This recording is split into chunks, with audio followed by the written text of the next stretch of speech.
This movie brought oxygen tubes to the forefront of preteen fashion. And yes, we're talking about The Fault in Our Stars. Perhaps okay will be our always.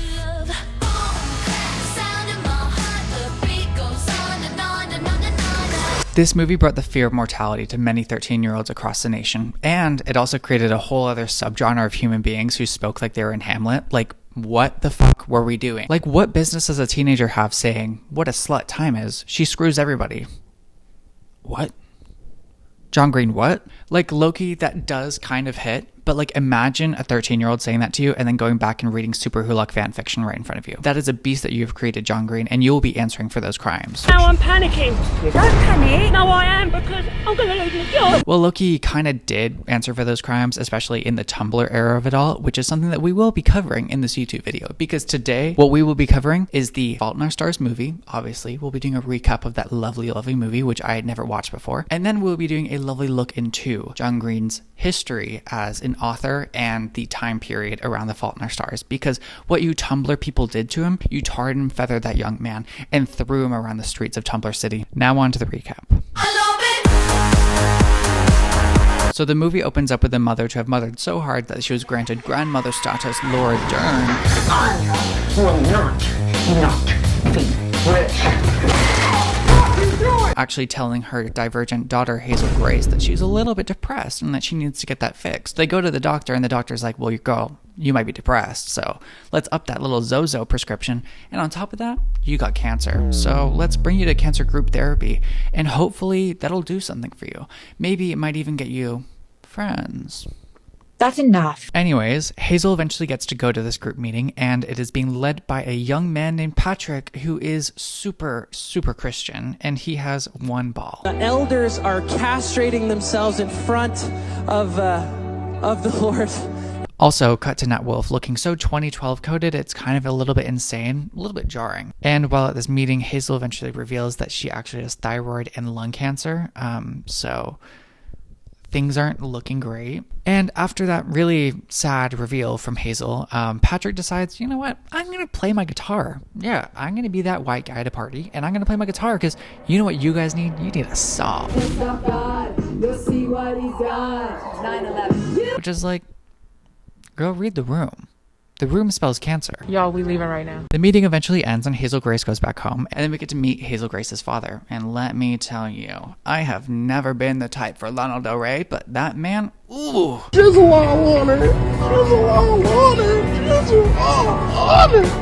Anyways, Hazel Grace goes to her second cancer group meeting, and this time she's actually attacked by a young man named Cancel Egwart, which is Ansel Elgort. I don't really love saying that young man's name because I just don't think he might deserve it. But anyways, she meets him, and there's an immediate horniness for one another.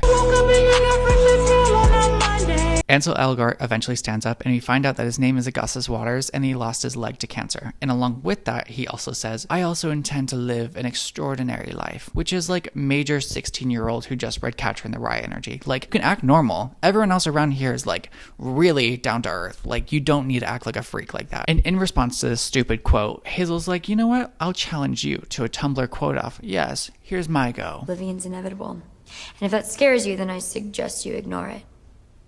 God knows it's what everyone else does. Which is like, damn, like she soloed his ass. Like she did an amazing job with that quote. But instead of, you know, creating a revolution, she decides to go straight back to shooting her horny beam at Ansel Elgort.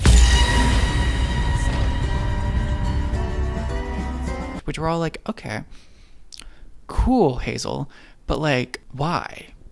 What is so good about this young man? We then cut to Nat Wolff aggressively making out with a young blonde woman and occasionally saying, always, as if it's like an anti-safe word. Like, what is the vibe here, sir? I don't know what's going on. This is a church parking lot. We just got finished with group meeting. What made you so horny about that? Do your legs get tired from bouncing on my wood all night long? Because I get tired of it. I sure get tired of it. And Augustus eventually sneaks up behind Hazel and is like, hey, what's your first and last name? As if he's trying to find her on like a CIA website. Like, girl, she's not the criminal. You are. You're the killer. Well, the killer. You need to be searched up on a database. We then cut back to Nat Wolff aggressively groping his girlfriend as if he's trying to rock climb her at the YMCA. What the fuck is going on in this church parking lot? We need to find out what pheromones are they pumping into this church. Augustus then invites Hazel back to his place to watch a movie, which we all know what that fucking means. You're a slag. You're a whore. And you need to go to hell, Ansel. And she's like, oh my God, like, I mean, I don't even know you, but like, yeah, I will. I'll go to your basement bedroom and watch a movie with you. And then all of a sudden he pulls out a cigarette and she's like, oh wait, no, I'm not. I just came to my senses. Like, we just came from cancer group meeting and you're pulling out a cigarette? Are you a freak? Are you trying to kill me? And Ansel Elgort's like, clearly you just don't understand it. You silly 16-year-old. You see, you put the killing thing in between your lips, but you don't let it kill you. Girl, shut the fuck up. What are you talking about? You're 16. Just because you have a cigarette and you think you're cool doesn't mean I'm gonna want to fuck you. Like, you are a monster, and Shailene Woodley should run away, because what was that? And like, nothing gets more manic pixie dream boy than this. Like, why did we allow John Green to write this character? Why was he written in this way? We were not begging for this, but we got it. But did we deserve it? No. And eventually Laura Dern interrupts this conversation because she's like, well, I'm going to save my daughter from the potential killer. You know, I believe in a lot of things, including the killer that is trying to accost her. She's like, hey girl, like, do you want to queen out with me and watch America's Next Top Model? And Hazel's like, Mom, you're so silly, but I'm going with this young man that I've never met. And you don't know either. But we're going to have a great time watching a movie. And Laura Dern's like, I'm gonna let this happen. What the fuck are you thinking, Laura? You don't even know where this man lives, and your daughter has cancer and she could collapse at any second? But Hazel eventually gets into the car with Augustus, and in the car she has some flashbacks of her getting diagnosed with cancer when she was 13. And it's honestly, well, it's depressing. It's a young girl getting cancer, having to be rushed to the hospital and possibly dying. But then she gets a experimental procedure that allows her to live, and occasionally like her lungs will fill up with fluid, but she is perfectly fine. But we eventually get to Augustus's home, and we see that his bedroom actually looks like a AI generated version of a Nickelodeon bedroom set. It is so insane. It is probably like the dream house of a 13-year-old boy at the time, and honestly they kind of slayed with that.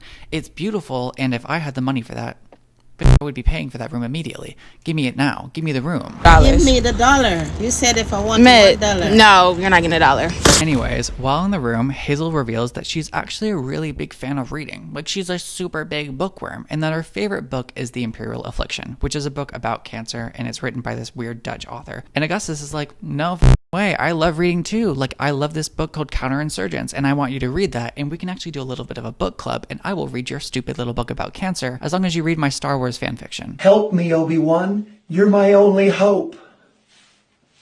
And she's like, okay, word, I'll do that. So she goes home, reads the entire book, and she is texting him, waiting for a text back from him, but he's ghosted her. And she's like, oh shit, I just got played, and I'm absolutely pussy whipped. God, you really are such a good girl, aren't you? And even though she's been ghosted, Hazel's like, okay, I'll keep out hope. Maybe he'll text me back while I'm at the dinner table with my mother, and I'll just completely disrespect the rules of eating at the dinner table and play on my phone the entire time. And for some reason, Laura Dern is okay with this. She's watching her daughter swipe up, waiting for those text messages. But Laura Dern is like, you know what? My daughter loves her phone. She's pussy whipped. It's whatever. And I just have to say, if I was her, I would have picked up that fucking phone and thrown it in the mashed potatoes and been like, girl, dick is not that important. I would have given her a lecture. But no, she doesn't. And instead, Hazel actually gets a text message back from Augustus, and she's like, wow, this is so good. I need to leave the dinner table. I need to text my man. And Laura Dern is like, you know what? You have my blessing. Go and leave the dinner table and sext your little boyfriend. And also she's wearing a Pink Floyd t-shirt, and like that just really shows how Hazel is like not like other girls. How you feel? And that text message was actually Augustus calling over Hazel to help out with curing Nat Wolff's little depression, because Nat Wolff has been broken up with by his hot, boobylicious blonde girlfriend, and he's very disappointed by it because he's like, girl, what the fuck? I can't grope on those boobs like a rock climbing wall at the YMCA. And we find out that she actually did break up with him because he is losing his eyesight from cancer, which is awful, and she apparently can't handle it, which I mean, like, I get it, but girl, he's the one with the cancer. So to kind of get over this, he's destroying shit inside of the Nickelodeon sitcom set of Augustus Waters' bedroom. Yo, genuinely Fortnite. And Augustus kind of just is like, you know what? This is him. He's got to get it out. And so he decides he's going to actually tell Hazel that he actually reached out to the author of The Imperial Affliction.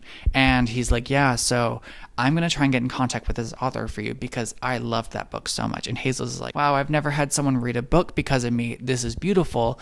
I hope the author texts back. And so they're waiting on the text back from the author. And then that night, she gets a phone call from Augustus, and he's like, hey, girl, you won't believe this, but someone very special to us just slid into my DMs offering a line of communication.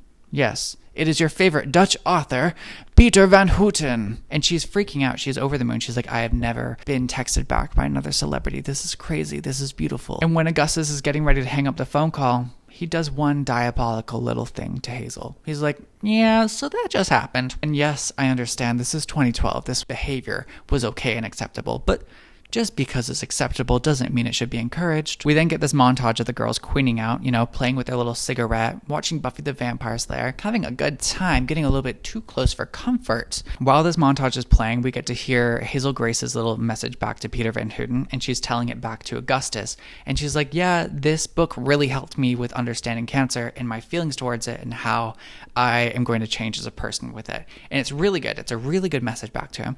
And then Augustus is like, perhaps okay will be our always. What? That's strike 2 for you, motherfucker. You're not supposed to say weird shit like that, okay? Can you just close your mouth? Your stupid little quotes are pissing me off. But you know what? You know who this quote didn't piss off? The entirety of Tumblr in 2012. They were like, wow, I've never heard someone say something so beautiful. Maybe okay is my always. Perhaps it is. And this quote would go on to change lives for centuries and centuries beyond today. It is horrifying, the amount of people that got that tattooed with those stupid fonts and the colors of it all and the clouds. Oh, the clouds. Anyways, not to get too tied up in the fandom because we'll be exploring that later on in the video. And surprisingly, the author actually responds to Hazel. And Hazel's like, oh my god, I've never had a celebrity reach out to me. This is like Niall Horan reaching out to One Directioners. Like, this is crazy.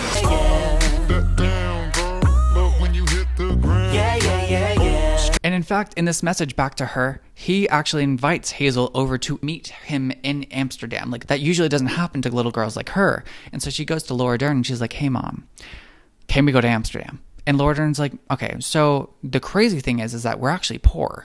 No, the crazy thing is that you're saying you're poor, but you live in this beautiful home, 2 stories in the suburbs, with every room perfectly painted, no holes in the walls. I'm seeing rich written out everywhere. Give me the dollar. You said if I want $1. No, you're not getting $1. So after finding out that she's too poor, Hazel Grace goes to Augustus and is like, hey dude, sorry, but I know I just got hyped up about going to Amsterdam, but this can't happen. And Augustus is like, girl, what do you mean? This can still happen. You still have a Make-A-Wish, right? And she's like, oh, well, no, I don't, because I use my Make-A-Wish to go to Disneyland! Yeah, she went to Disneyland. And granted, she was 13 when she got the Make-A-Wish, so like, that is prime Disneyland time. And during this conversation, Augustus also makes it a point to say, well, I'm a virgin, which is like, no one asked. And obviously you're a virgin, you're 17. Anyways, we find out that Augustus actually saved his Make-A-Wish when he was a kid, and so he can actually use it to take him and Hazel off to Amsterdam to meet this author, which is like, all right, so Amsterdam's back on the table. This could be a sleigh. We could be doing edibles tomorrow. But after this reveal, Hazel gets an abnormal amount of fluid in her lungs from her cancer, and she is rushed off to the hospital. And Laura Dern is like, girl, we can't take you to Amsterdam because we can't afford a doctor to be readily available to help you out if anything goes wrong. So Amsterdam is off the table. And in fact, you also should be off the table. You are not going to be offered to Augustus anymore. You two are not a package deal. You cannot date anymore. And so Hazel goes and tells Augustus, like, hey, my queen, I can't date you because I'm kind of a ticking time bomb and I don't want to hurt you, and you're fine, and you want to live an extraordinary life. Live that life. But then Laura Dern comes into Hazel's room that night and is like, hey girl, so You can go to Amsterdam. You actually can go to Amsterdam, but that's only for 3 days. But that's also 3 days of getting so high off your ass that you think that Jeffree Star is gang stalking you. Isn't that fun, Hazel Grace? Don't you want to do that? Don't you want to do edibles in the park?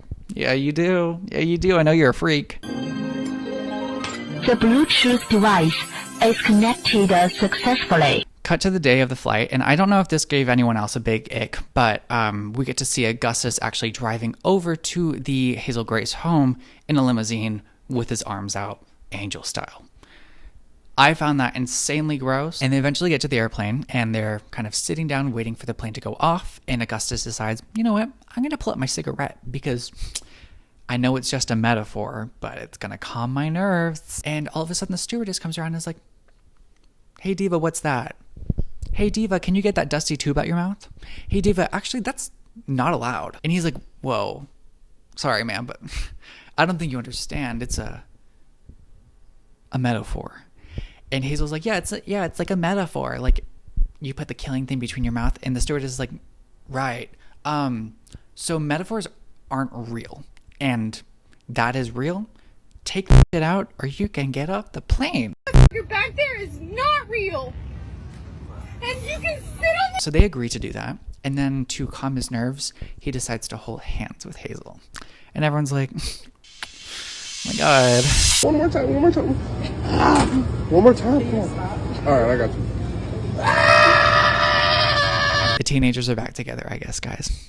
Do we care? Finally, the wheels touch down in Amsterdam, and a certain boom and a certain clap starts playing. Yeah, Boom Clap starts playing by Charlie XCX.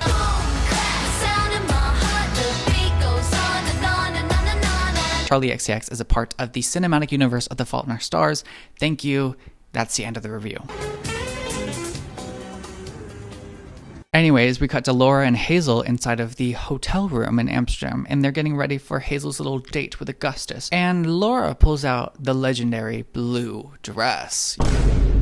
Yes, the blue dress that dazzled your For You pages on Tumblr. Yes, the blue dress that everyone wanted to see at the Met Gala that year. And Augustus enters the room, and tell me why that little duo looks like a blue version of Joy in the Dare from Charlie XCX's cinematic universe. You need a smoke break. Girl, are we about to hear a remix version of the Inside Out 2 soundtrack? I'm Joy. Like, what the heck? And the girls end up leaving for their fancy little dinner out in Amsterdam. And tell me why that meal looks like a tuna sandwich that's been eaten by a little crusty-eyed white dog and then vomited back up on a little plate and then served to human beings. That meal looks disgusting. It is unseasoned porridge. All right, audience, moment of truth. Look at this. Like no, it doesn't. And Augustus eventually confesses his love for Hazel, and everyone's like, wow, this is beautiful. This little white boy, maybe he's one of the good ones. And then they eventually leave the restaurant, and they find out that Peter Van Houten, the author, has actually paid for their dinner. So they're like, wow, Peter is such a great guy. I can't wait to meet this guy tomorrow. It is going to be a beautiful time. Cut to the next day when we get to see the girls enter the home of Peter Van Houten, and guess who he is played by? Willem fucking Dafoe. How did they get that young man in this movie? I have looked at his IMDb page like plenty of times, and I've never seen Fault in Our Stars on this. Has he been wiped off of the front page of that movie? But we soon find out that Willem Dafoe is actually an evil man in this movie. In fact, he is so evil that he actually says, well, I hate America. Much like Ariana Grande when she licked that donut. Not gonna lie though, I kind of agree with Willem Dafoe. We also find out that Willem Dafoe's assistant was actually the one that really invited them to Amsterdam and also paid for their meal at that restaurant. So Willem Dafoe hasn't done any of the nice that he's been supposedly doing. And on top of that, when Hazel tries to get a couple words in congratulating him on the book, he's like, wait, hold on. Have you heard of Swedish hip hop music? Come on, let me play the song for you. And he interrupts her with this f***ing song. And then on top of that, he's like, wait, you sounded a lot smarter in print. Has the cancer gone to your brain? Oh my God. Sir. And then Hazel's like, you know what? Actually, I've had enough of this. And then she drops the F-bomb and leaves the home. And we're all like, wow. Was not expecting that. That was the biggest plot twist I've ever seen in my life. And to make themselves feel a little bit better about this, they go to the Anne Frank house. Yeah. And you know what they do in the Anne Frank home? They make out. And not only do they make out in the Anne Frank home, but they make out in the Anne Frank attic. And they not only make out, but they kiss, and then they suck face, and then they rub nubs in the middle of the attic with a bunch of random white people around them. And on top of that, once they're done, they look around, and everyone's clapping. What the fuck is going on? What is this world? How did they They would have been arrested for doing that shit. That is a public display of pornography. Watch it. And now that they've had their first kiss in the Anne Frank attic, they decide, you know what? We're going to go all the way. We're going to go all the way in this hotel room. And it's, honestly, it is a cute scene. It's kind of showing how good their chemistry is together. But that Anne Frank scene, prison for whoever thought of that. And if you had that in the original book, John Green, what the fuck were you thinking? Putting that in the goddamn book. And why didn't the filmmakers think, maybe we don't do that? Maybe we actually don't put this into the cinematic universe with Fault in Our Stars, and maybe they can just kiss on the streets of Amsterdam. They just desecrated a European landmark by making out and rubbing nubs inside of it. Are we joking? Are you 5 years old? Cut to the morning after, and Laura, Hazel, and Augustus are having breakfast in the hotel room. And it's cute. Everyone's having a fun time until Augustus is like, hey, Laura Dern, can you leave? And I'm like, when I was watching this, I was like, what the fuck? Augustus, you're getting bold. Just because you might have made out with her, maybe had sex with her, does not mean you own her. Don't tell her mother to leave. Her mother deserves this time as much as she does. And then we get to the infamous bench scene. And then I start realizing, oh wait, no, there was a reason why Hazel and Augustus needed private time. Because Augustus tells her, hey queen, my cancer's back. And I'm gonna die soon. And Hazel is like, oh this is this isn't good. And it's a really emotional scene. It did make me cry. I was like, wow, that was a grenade out of nowhere. So now that we know that Augustus is about to die, the only thing that Hazel can think of doing to save his life is making out with him. And then Augustus eventually asks Hazel to be a speaker at his funeral, which is also another just emotional sucker punch. Like, y'all, can we not go from emotionalness to sucking face back to emotionalness? Because I don't know when to cry and when to be uncomfortable because I'm watching 16-year-olds kiss on screen, because this is weird. And then Hazel agrees, obviously, to be a part of the funeral, which, I mean, like, why the fuck wouldn't she? She loves him. And then we cut to Nat Wolff, Augustus, and Hazel also egging Nat Wolff's ex's girlfriend's house. Don't really know what else to say about that other than it's like, I guess it's a cute moment. We then cut to Hazel meeting Augustus at a gas station late at night, and it's just a really emotional scene.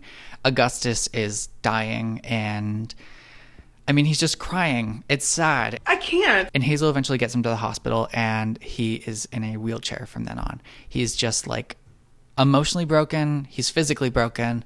The cancer is eating at him, and it's a really hard watch because he's a kid. We also get like a really good speech from Hazel where she's just like, hey, I know that you want to live an extraordinary life, and I know you want to have like a good legacy, and you do.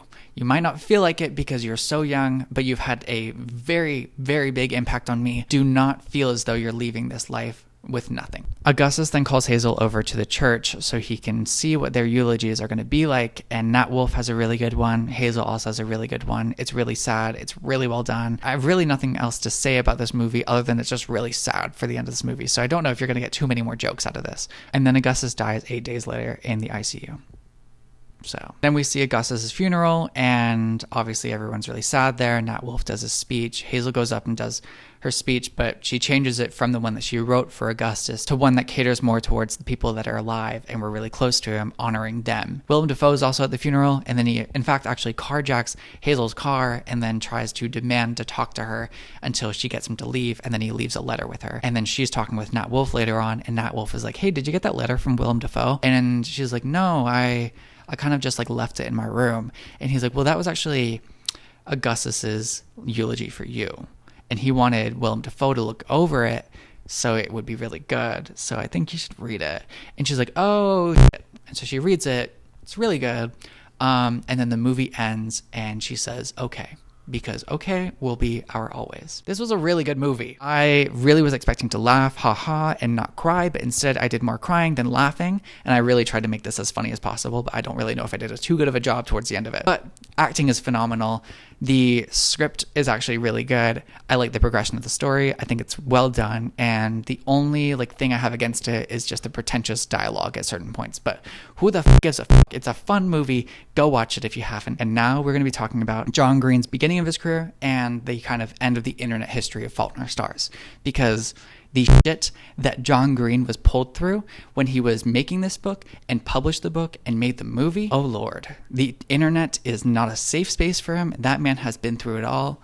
and I think we need to talk about it. He started off with making a YouTube channel with his brother, like the Vlog Brothers, and they were really sincere. They were also really connected with their fan bases. I think they made sure to like keep in contact with them and respond to their comments regardless of like how stupid or small it was. And eventually John Green's platform on YouTube and Tumblr becomes so big that they're able to launch VidCon on July 9th, 2010, which is like really fucking big. Like he was able to make a convention for all of the weird kids in 2010. That was a close call. And I think that's really all I need to talk about prior to his release of Fault in Our Stars, because he was kind of not as big. Like he didn't really enter the pop culture sphere until, you know, The Fault in Our Stars was released. So let's start talking about The Fault in Our Stars. Now, in January 2012, history was made. The Bible for little kids who wanted an IV in their arm and a hospital bed to sleep in was finally released. Yes, The Fault in Our Stars finally hit the shelves of Barnes & Noble. It made history. This book was huge. It was making 13-year-olds really think about their mortality for the first time. They're like, wow, I'm gonna die. I never read it, but like the people around me, they were freaking out. They were gagged. It was a book to gag over. Now, I do want to say some of my favorite quotes in this book. And yes, I've never read it, but I can still enjoy a quote. So shut the fuck up and let me tell you some quotes. What a time is. She screws everybody. It's a metaphor. See, you put the killing thing right between your lips, but you don't give it the power to do its killing. Like, are we joking? Why are these characters who are 16 and 17 talking as though they're pretentious literary heads who just read The Picture of Dorian Gray? Girl, be real. Have you heard a 16 and 17-year-old talk? But to be fair, after this book was released, 16 to 17-year-olds were talking like that. That's the weird thing. Like, this book changed the way that people talked for like a good 6 months at least. People were talking as though they've really read books. Like, I can guarantee none of them knew what the words they were saying were, but they felt the way they were speaking. That was ridiculous. I mean, that was crazy look. And because of the weird quotes and the strange dialogue and the actually compelling story, this book became huge. That combined with his like internet persona and like the traditional marketing behind him, this book was massive. People loved it. And this book was also based on a real person. This book was inspired by one of his friends who was a teenager that was a nerd fighter, which, if you don't know what a nerd fighter is, a nerd fighter was the John Green fan base name. And on top of that, the John Green fan base slogan was "Don't forget to be awesome." And I love that slogan, and it's cute, it's honest, it's earnest. I like it. But John Green, if you had said this today, that quote would get you tarred and feathered and then stapled to the floor of TikTok HQ. That would not be allowed in the internet of today. It is harsh out here. And I get it, guys, but can we go back to being earnest? I know I love being a hater, and that is everything that I take pride in, but maybe being earnest is kind of beautiful. I'm not going to go back, actually. I don't give a f***. I am extremely depressed. But anyways, the young nerd fighter was actually named Esther Earl, and he kind of based the book off of her, but he didn't want to do too much of like a biography of her because he just thought that was disrespectful, which I agree. That would have been disrespectful. And I'm proud of you, John Green, for not doing that because it's a really good book. And I think it does honor her well enough. And after publishing this book, he definitely became the most popular YA author, like for sure. He was meeting like Michelle Obama, Ryan Reynolds, and like The Rock. Like he was up there with the celebrities. He was big. So, I mean, what happens when you get big? You start to fall. Like 2012 couldn't have been a better year for him. But then on December 19th of 2012, the infamous post is posted. It is basically the 9/11 for Tumblr kids. It is a huge, tragic reminder of how disgusting the internet can be. It is basically them hitting the Pentagon. It is awful. And I'm going to read an excerpt for it. At this time, John Green was posting underneath the name of Fishing Boat Proceeds, and he was just a super earnest young man on Tumblr, kind of the father of his Tumblr community. You are like Papa! Really? And at this time, Tumblr also had this power for any creator to reblog anybody's post and change the text in the post. So you could basically just reblog anyone's post and make them say whatever the fuck you want, which is not a really good power because how do you find any credibility in what's being told? And this eventually came around to John Green. And yeah, someone took one of his posts and decided to change every word that he had written into what I would call the manifesto. I'm not going to read it all because it is foul, disgusting, and I feel as though it should be hidden away in the Vatican archives forever. Here I go. Is one of my favorite tastes. Not only that, but balls smell amazing. It makes me go a little bit crazy on it, to be honest. Like, I cannot get it far enough down my throat to be satisfied. So that is it. I hope you got a little bit of a taste of the cock post. It is foul, and I think it is funny. It is really, I mean, it is kind of funny, but John Green was pissed. And the world was pissed. Everyone was like, who the fuck made that? Dude, you're a freak, first of all. Which, yeah, they are a freak. You could have picked any victim in the world, and you chose him as your victim. And so John Green was obviously pissed, because, like, he feels like he's been let down by the internet, which he was. Like, that was a pretty evil thing. Like, why would you pick John Green, of all people, to be doing that too? And to whomever wrote that, you could have just been silent. Or maybe if you really needed to get your little horny energy out of your body, you could have just poured that out into a super Hulock fanfiction, and no one would have batted an eye. And then the second tower gets hit on April 2013. This is when a call-out post is made by Your Fave is Problematic on Tumblr. And Your Fave is Problematic basically is an account that's like Dumois, and a call-out post is basically a canceling post, but for Tumblr 2012. And the post is basically like a full CIA level document of just shit-talking John Green, telling everyone about all the bad things he's ever done. And most of them aren't that bad, especially compared to the shit that's going on nowadays.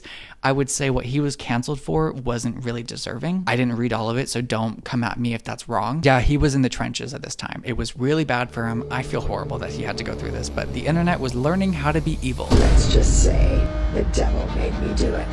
And in August of 2013, they start filming The Fault in Our Stars. Finally, something good is happening. And then it wraps on October 16th, 2013, which is like really quick. I've worked on productions that last like a full year. Like, I don't understand, like, how did they shoot this in like 2 months, basically? Like, that is a short amount of time to shoot a feature-length film. And just after finishing shooting, John Green decided to reblog a famous post of 2 minions that are cosplaying Augustus and Hazel. I feel like I just needed to mention this because the minion craze is a little bit weird to me. Y'all are freaks. Why do you like the minions that much? And why do you want to see the minions cosplaying as Hazel, Grace, and Augustus, 2 kids with cancer, and then you give them a cigarette and an oxygen tank? Who asked for this? Oh, I love that. And John Green, why did you decide, you know what? The people need to see this. Let's reblog this beautiful masterpiece, okay? I like what they did. You didn't think that they just decided to slaughter your characters and make them into minions? Because I would have seen this as an act of terrorism against my book.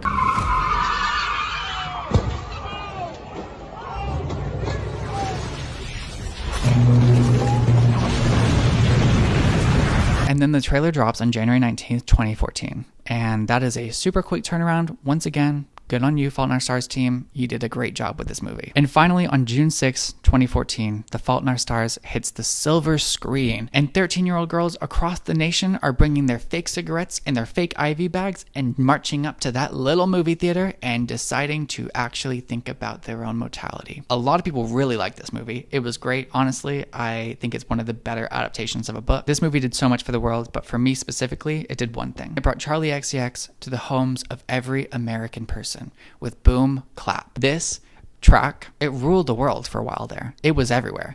But it didn't rule the world well enough because everyone was still thinking that Charlie XCX was Lord. Is Royals.